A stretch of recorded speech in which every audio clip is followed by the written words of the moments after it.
প্রত্যেক দিনের মতো আজও চলে এলাম বন্ধুরা তোমাদের কাছে। আশা করি তোমরা সবাই ভালো আছো। তোমাদের ভালোবাসায় আমরা ভালোই আছি। আজ তোমাদের কাছে নিয়ে এসেছি একটা পৌরাণিক কাহিনী। তোমরা সবাই শুনবে, আশা করি তোমাদের ভালোই লাগবে। আর তোমরা হয়তো জানো, অনেকে জানো বা অনেকে জানো না, তাও আমি বলছি, তোমরা কিন্তু একটু শোনো, তোমাদের ভালো লাগবে। হিমালয় কন্যা মাতা পার্বতী মহাদেবকে পাওয়ার জন্য, স্বামী রূপে পাওয়ার জন্য তপস্যা শুরু করেন। বহুকাল তপস্যা করার পর ত্রিভুবন কাঁপতে শুরু করে, স্বর্গমর্ত্য পাতাল কাঁপতে শুরু করে এবং দেবতারাও ভয় পেয়ে যান পার্বতীর এই তপস্যায়। তখন সেই সময় সমুদ্র মাতা পার্বতীর কাছে যান এবং মাতা পার্বতীর সেই তপস্বিনী সুন্দর রূপ দেখে মুগ্ধ হয়ে যান। তখন সমুদ্র মাতা পার্বতীকে বিবাহর প্রস্তাব দেন।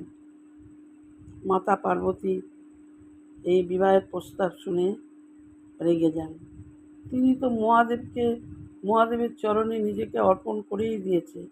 তিনি তো মহাদেবকে স্বামী রূপে বরণ করে নিয়েছেন, তিনি কী করে অন্যজনকে বিবাহ করবেন। তিনি তখন এই কথা শুনে খুব রেগে যান এবং তাকে প্রত্যাখ্যান করে। সমুদ্র প্রত্যাখ্যান করার পর সমুদ্রকে প্রত্যাখ্যান করার পর সমুদ্র রেগে যান। রেগে গিয়ে বলেন যে, কী এমন আছে শিবের মধ্যে যা আমার মধ্যে নেই? আমার এই সুমিষ্ট জল সবাই পান করে তৃষ্ণা মেটায়, আর আমার রং সাদা ধবধবে দুধের মতন। শিবের কী আছে, মহাদেবের কী আছে? সে তো ছাই ভস্ম মেখে জঙ্গলে জঙ্গলে ঘুরে বেড়ায়, গলায় সাপ, বাঘ ছাল পরে, আর কতগুলো ভূত নিয়ে, সাঙ্গপাঙ্গ নিয়ে সে তো ঘুরে বেড়ায় ছাই ভস্ম মেখে, গেঁজা খেয়ে। তাকে তোমার পছন্দ? তখন মাতা পার্বতী এই কথা শুনে সমুদ্রকে অভিশাপ দেন। এত বড় কথা! তাকে আমি স্বামী রূপে বরণ করেছি, সে আমার স্বামী, তার স্বামী নিলে আমার সহ্য হবে না। তাই তোমাকে আমি অভিশাপ দিচ্ছি, আজ থেকে তোমার জলের রং হবে ঘোলাটে, আর সাদা ধবধবে থাকবে না, আর ওই জল হবে নোনতা।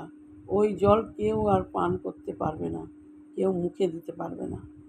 সেই থেকে সমুদ্রের জল হয়ে যায় ঘোলা, মানে রূপ হয়ে যায় ঘোলা, আর টেস্ট হয়ে যায়, মানে তার স্বাদ হয়ে যায় নোনতা। এইটা পার্বতীর অভিশাপেই সমুদ্রের জল হয়েছিল নোনতা। বন্ধুরা, তোমাদের কেমন লাগলো এই পৌরাণিক কাহিনী তোমরা আমাকে কমেন্টের মাধ্যমে জানাবে।